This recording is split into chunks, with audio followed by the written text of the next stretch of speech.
बिस्मिल्लाहिर्रहमानिर्रहीम। अस्सलाम वालेकुम my dear students and viewers, welcome back to our channel. आज हम डिस्कस करेंगे प्रेजेंट इंडेफिनिट टेंसेस की फर्स्ट टाइप, जिसके अंदर हम सिंपल टेंस को सबसे पहले डिस्कस करने जा रहे हैं। तो मैं आपको बताती चलूं कि आज हम कुछ ऐसे इंपॉर्टेंट पॉइंट्स डिस्कस करने जा रहे हैं जो आपने पहले कभी नहीं सुने होंगे। ठीक है, कुछ ऐसी बातें जो टीचर जो हैं वो सर से गुजार देते हैं, लेकिन उसकी गहराई में जाके आपको वो पॉइंट्स नहीं बताते। तो स्टार्ट करते हैं। सबसे पहले इसकी बारी है पहचान की, कि पहचान हम किस तरीके से करें कि प्रेजेंट इंडेफिनिट टेंस है कौन सा। तो यूजुअली हमें बताया जाता है कि जिसके एंड पे ता है, ती है, ते हैं आ जाता है वो प्रेजेंट इंडेफिनिट होता है, लेकिन ऐसा नहीं है। पहचान में उसके जिस सेंटेंस के एंड पे ता है, ती है, ते हैं हो वो प्रेजेंट इंडेफिनिट होते हैं, लेकिन ये कोई कंस्ट्रक्शन नहीं हो गई, ये कंप्लीट नहीं हो गया कि जिसके एंड पे ता है, ती है होगा वही प्रेजेंट इंडेफिनिट होंगे, बल्कि इसके अलावा भी बहुत सारे टेंसेस ऐसे हैं जो कि प्रेजेंट इंडेफिनिट होते हैं, लेकिन उनके एंड पे ता है, ती है, ते हैं नहीं आता। तो आज हमने वो भी डिस्कस करने हैं कि वो ऐसे कौन से हैं। तो सबसे पहले बताते चलें, उसमें सबसे पहले हमारे पास आ जाता है यूनिवर्सल ट्रूथ। यूनिवर्सल ट्रूथ हमारे पास क्या होता है कि जो हर तरीके से हमारी बात सच्ची होनी है। सूरज मगरिब से गरूब होता है, honesty is the best policy, शहद मीठा है, इस तरीके से कुछ इस तरीके के सेंटेंसेस हैं जिनके एंड पे ता है, ती है नहीं आता। ये आप सबसे एंड पे देख सकते हैं, शहद मीठा है, इसमें ता नहीं है, ता है नहीं है। और कुछ बच्चे कंफ्यूज हो जाते हैं, वो कहते हैं ये प्रेजेंट इंडेफिनिट टेंस नहीं है और वो गलत कर देते हैं, लेकिन बेटा वो गलत कंसेप्ट है। It is also present indefinite tense, यही आज हमने डिस्कस करना है। ठीक है, तो ये यूनिवर्सल ट्रूथ कुछ ऐसे होते हैं, ईमानदारी बेहतरीन हिकमत अमली है, ये प्रेजेंट इंडेफिनिट है। ठीक है, यूनिवर्सल ट्रूथ में कुछ भी आ जाए वो हमारे पास प्रेजेंट इंडेफिनिट में ही आएगा। ठीक है, ना वो कभी फ्यूचर में जा सकता है, ना कभी पास्ट में जा सकता है, और ना ही किसी और परफेक्ट कॉन्टिन्यूस में जा सकता है। इसकी वजह क्या है मैं आपको बताती चलूं। शहद मीठा है, क्या ऐसा तो नहीं था कि शहद मीठा था किसी दौर में लेकिन अब नहीं है, ऐसा बिल्कुल नहीं है। कि शहद मीठा होगा, ऐसा भी बिल्कुल नहीं है। ठीक है, शहद मीठा है और हर वक्त रहेगा, तो ये प्रेजेंट इंडेफिनिट के अंदर ही आएंगे। ठीक है, नेक्स्ट हम बात कर लेते हैं अपने हैबिचुअल एक्शंस की, कि जो हम डेली बेसिस पे हमारी आदत होती है। ठीक है, हम कुछ इस तरीके के काम कर रहे होते हैं जो मुकम्मल तौर पे हमारी हैबिट बन चुकी होती हैं, डेली बेसिस के काम हैं, उनको कहते हैं हैबिचुअल एक्शन। ठीक है, कि मैं रोज खाना खाता हूँ, ठीक है, इस तरीके से मैं नहाता हूँ, तो ये सब हैबिचुअल एक्शंस में आ जाते हैं, और ये डेली बेसिस पे होने वाले एक्शंस हैं जो कि हमेशा प्रेजेंट इंडेफिनिट में ही आएंगे। ठीक है, हम खाना खाते थे भी, हम खाएंगे भी नेक्स्ट, और हम अब भी खाते हैं, तो ये हैबिचुअल एक्शन इस तरीके से है, ये प्रेजेंट इंडेफिनिट में ही हमेशा होंगे। कि हम खाना खाते हैं, हम वर्जिश करते हैं, इस तरीके से कुछ भी डिफरेंट हो सकता है। ठीक है, नेक्स्ट बात करते हैं कुछ ऐसे टेंसेस की जो कि प्रेजेंट इंडेफिनिट हैं, लेकिन उनके एंड पे ता है, ती है, ते है नहीं आता। तो वो है एक्सक्लेमेटरी सेंटेंसेस। एक्सक्लेमेटरी सेंटेंसेस वो जो हेयर एंड देयर से स्टार्ट होते हैं। ठीक है, हेयर एंड देयर, ये ऐसे कौन से टेंसेस हैं जो हेयर एंड देयर से स्टार्ट होंगे। तो वो कौन से हैं, जैसे कि हम कहते हैं वो ये बस आ गई है, हेयर कम्स द बस। ठीक है, तो इसमें हम कम्स ही यूज करेंगे, ये हम आगे पढ़ेंगे इसकी डिटेल में किस तरीके से। तो कुछ इस तरीके की चीजें होती हैं, देयर शी वीप्स। ठीक है, इस तरीके से जहाँ पे हेयर एंड देयर आ जाए वो एक्सक्लेमेटरी सेंटेंसेस हो जाते हैं, और उनके अंदर प्रेजेंट इंडेफिनिट की हेल्पिंग वर्ब्स ही यूज होते हैं। ठीक है, तो इस तरीके से हमारे पास कुछ सेंटेंसेस होंगे। नेक्स्ट हम बात कर लेते हैं कोटेशंस की। तो कोटेशंस कुछ इस तरीके से होती हैं जो कि हमारी डेली बेसिस पे होती हैं और हम उसके लिए यूज करते हैं। तो कोटेशंस में प्रेजेंट इंडेफिनिट ही हमारे पास यूज होता है। ठीक है, उसकी भी डिफरेंट एग्जांपल्स हैं हमारे पास जो कि हम आगे भी डिस्कस कर लेंगे। नेक्स्ट हमारा जब लेक्चर कंडक्ट होगा उसमें हम इस बारे में मजीद डिस्कशन करेंगे, जिसमें आपके टेस्ट वगैरह भी लिए जाएंगे, तो उसके लिए भी आप अलर्ट रहिएगा। ठीक है, चैनल को सब्सक्राइब करें और मुकम्मल की वीडियोस हमारी लेते रहिए टाइम पे। ठीक है, तो नेक्स्ट हम बात कर लेते हैं अब स्ट्रक्चर की। तो स्ट्रक्चर में सबसे पहले हेल्पिंग वर्ब रह गया। हेल्पिंग वर्ब में क्या होता है, इसका कोई हेल्पिंग वर्ब नहीं होता। उसकी वजह क्या है, इसके अंदर डू डज वगैरह कुछ भी यूज नहीं होगा। हेल्पिंग वर्ब हमारा नेक्स्ट, नेगेटिव एंड इंटेरोगेटिव के अंदर यूज होंगे, इसके अंदर हमारा कोई भी हेल्पिंग वर्ब नहीं होगा। क्योंकि ये सिंपल बिल्कुल सेंटेंसेस होते हैं, तो सिंपल में हेल्पिंग वर्ब यूज नहीं होगा, बल्कि इसके अंदर एस या ई एस यूज होंगे, जिसके डिस्क्रिप्शन हमने यहाँ पे दी हुई है। एस या ई एस, एस या ई एस भी कुछ एक के साथ यूज होंगे, सबके साथ यूज नहीं होंगे। तो एस या ई एस ही के साथ यूज होंगे, शी के साथ यूज होंगे, इट के साथ यूज होंगे और सिंगुलर नाउन्स के साथ यूज होंगे।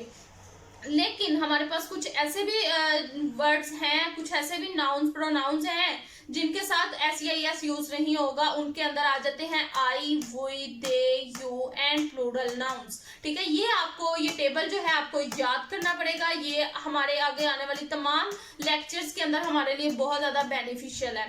ठीक है, एस या ई एस का क्या मतलब है? एस और ई एस का आपको पता होगा। ई एस कुछ वर्ड्स में प्लूरल के तौर पर एंड में आ जाती है, जिसमें फोक्स में एक्स एंड पे आ जाता है, कुछ के सी एंड पे आ जाता है, कुछ के एस एंड पे आ जाता है। ठीक है, तो वो आपको होपफुली आपको आइडिया होगा कि ई एस किसके एंड पे आना है और एस किसके एंड पे आना है। नेक्स्ट हम बात कर लेते हैं स्ट्रक्चर की। स्ट्रक्चर पर जाने से पहले हम बात कर लेते हैं सब्जेक्ट, वर्ब एंड ऑब्जेक्ट की। ये तीन पार्ट्स जो हमारे सेंटेंस का पार्ट होते हैं, हम इनको देख लेते हैं। हमें पता होना चाहिए कि सब्जेक्ट होता क्या है। तो सब्जेक्ट क्या होता है? सब्जेक्ट काम करने वाले को कहते हैं, फाइल को कहते हैं, जो खुद काम कर रहा है। अगर मैं खाना खा रही हूँ तो मैं सब्जेक्ट हूँ। ठीक है, अगर अली खाना खा रहा है तो अली सब्जेक्ट है। काम क्या कर रहा है? वो खाना खा रहा है, खाना खा रहा है, तो ये वर्ब है। ठीक है, वर्ब किसको कहते हैं? काम को, फेल को कहते हैं। तो जो भी चीज कर रहे हैं हम उसको वर्ब कहेंगे। ठीक है, नेक्स्ट आ जाता है ऑब्जेक्ट, कि किसके ऊपर काम किया जा रहा है, क्या किया जा रहा है, तो वो क्या हो जाएगा? खाना, कि हम किसको खा रहे हैं? हम खाने को खा रहे हैं। इसकी एक और एग्जांपल डिस्कस कर लेते हैं कि हम क्रिकेट खेलते हैं। इसमें सब्जेक्ट क्या होगा? क्या, कौन खेल रहा है? हम खेल रहे हैं, तो हम सब्जेक्ट है। ठीक है, और वर्ब में क्या आ जाएगा? खेल रहे हैं, तो वर्ब क्या हो जाएगा? जो हम काम कर रहे हैं, हम एक्चुअली में खेल रहे हैं। और हम क्या खेल रहे हैं? ऑब्जेक्ट में क्या आएगा? हम किस पे खेल रहे हैं? क्रिकेट खेल रहे हैं, तो ये ऑब्जेक्ट होगा। ठीक है, ये हमारे सेंटेंस के मेन पार्ट्स हैं जो हम यहाँ पे डिस्कस करेंगे सेंटेंस के स्ट्रक्चर में। तो स्ट्रक्चर में क्या होता है कि सब्जेक्ट सबसे पहले आता है, फिर वर्ब आता है, फिर हेल्पिंग वर्ब आता है। लेकिन यहाँ पे हमारी फॉर्मेशन के अंदर हेल्पिंग वर्ब नहीं है, उसकी जगह पे एस या ई एस यूज होगा। प्लस ऑब्जेक्ट आता है। याद रहे कि ऑब्जेक्ट जो है वो हर जगह पे यूज नहीं होता। ठीक है, कुछ ऐसे भी हमारे पास जुमले हैं जो ऑब्जेक्ट के बगैर ही कंप्लीट हो जाते हैं। ठीक है, सिर्फ सब्जेक्ट और वर्ब यूज होगा लेकिन ऑब्जेक्ट यूज नहीं होगा, तो वो हम आगे डिस्कस भी कर लेंगे। नेक्स्ट हमारा यहाँ पे ये तकरीबन हमारा कंप्लीट होता है। आगे हम एग्जांपल्स कुछ डिस्कस कर लेते हैं। तो एग्जांपल्स में हमारे पास सबसे पहले आ जाता है हम खाना खाते हैं। सबसे पहले हमने सेंटेंस फॉर्मेशन स्ट्रक्चर के मुताबिक देखा कि हमने लिखना है सब्जेक्ट को। तो सब्जेक्ट काम करने वाला कौन है? हम है, हम काम कर रहे हैं, तो हम सबसे पहले आ जाएगा वही। ठीक है, उसके बाद हम बात करेंगे वर्ब की। तो वर्ब में क्या आ जाएगा? जो काम किया जा रहा है, तो हम क्या कर रहे हैं? खाते हैं। ठीक है, खाते की जगह पे आ जाएगा ईट। अब यहाँ पे बात आती है कि एस या ई एस यूज होगा या नहीं होगा। तो हम चलते हैं अपने इसी टेबल की तरफ। हमने इस टेबल में डिस्कस किया था कि वी के साथ एस या ई एस यूज नहीं होगा, लिहाजा हमें यहाँ पे सिर्फ ईट लिखना है, एस या ई एस नहीं आएगा। ठीक है, नेक्स्ट क्या खा रहे हैं? ऑब्जेक्ट हमने अब लिखना है। ठीक है, ऑब्जेक्ट में क्या है? खाना हम खा रहे हैं, तो खाने में फूड आ जाएगा। ठीक है, तो वी ईट फूड आ जाएगा। हमारा ये सेंटेंस इस तरीके से कंप्लीट होता है। नेक्स्ट होता है वो सोता है। नेक्स्ट ये जिस तरह मैंने आपसे आगे डिस्कस किया कि सब्जेक्ट और वर्ब के कुछ जुमले कंप्लीट हो जाते हैं जिसमें ऑब्जेक्ट नहीं होता, तो ये भी उन जुमलों में से एक है। आप देख सकते हैं कि इसके अंदर कोई ऑब्जेक्ट नहीं है। हम कहाँ पे सो रहे हैं, किस पे सो रहे हैं, हम ऐसा कुछ नहीं लिख सकते, तो ये ऑब्जेक्ट इसमें यूज ही नहीं होगा। तो इसके लिए सबसे पहले हम सब्जेक्ट लिखेंगे। सब्जेक्ट क्या है? वो। ठीक है, तो वो की जगह हमारे पास आ गया ही। ठीक है, नेक्स्ट हम बात करते हैं वर्ब की। तो वर्ब क्या है? सोता है। तो वर्ब में हमारे पास आ जाएगा स्लीप। ठीक है, तो स्लीप में अब हमारे पास वर्ब में एस या ई एस आता है या नहीं, हमने अब ये डिस्कस करना है। तो अगर आप लोग गौर करें तो ये सिंगुलर है ही, और ही जो है हमारे इस टेबल के मुताबिक एस या ई एस इसके साथ यूज होगा, लिहाजा हमने यहाँ पे ही स्लीप्स कर लिया। तो यहाँ पे हमारा ये जुमला कंप्लीट होता है। नेक्स्ट बात करते हैं अली और अहमद खेलते हैं। ठीक है। यहाँ पे हमारे पास सब्जेक्ट क्या है, कौन खेल रहा है, अली और अहमद। अब देखिए जाए, ये अली और अहमद, हमारे पास अली एंड अहमद आ जाएगा। अब गौर करिएगा कि ये प्लूरल है, ठीक है, ये सिंगुलर नहीं है, इसलिए अब इसके साथ हम वर्ब में एस या ईएस का यूज नहीं करेंगे। बिकॉज ऑफ दिस प्लूरल के साथ एस या ईएस यूज नहीं होगा। तो हम लिखेंगे आगे, वर्ब क्या है, खेलते हैं।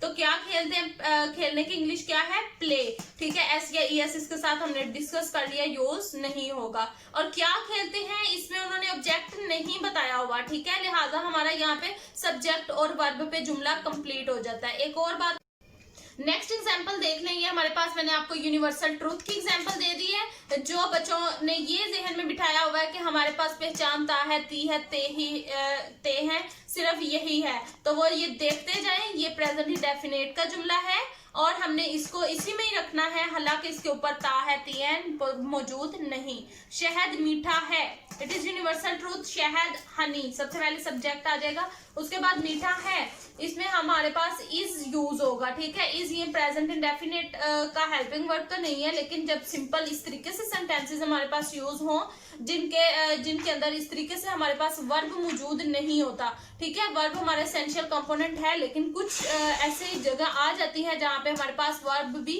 यूज नहीं होता, तो इसी में इस तरीके से ही है, यहाँ पे यूज नहीं हो रहा, ये इसलिए हम हनी के साथ इज लगा देते हैं। स्वीट है, मीठा है, मीठे की इंग्लिश हो जाती है स्वीट, ठीक है। तो ये हनी इज स्वीट, यहाँ पे हमारा सेंटेंस हो गया कंप्लीट।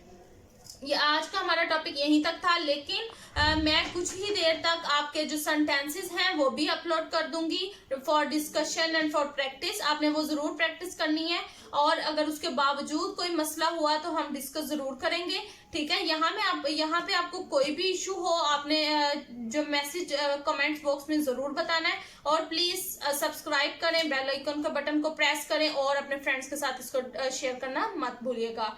अब तक अल्लाह हाफिज, मिलते हैं किसी अच्छी नेक्स्ट वीडियो के साथ, तब तक फी अमानिल्लाह।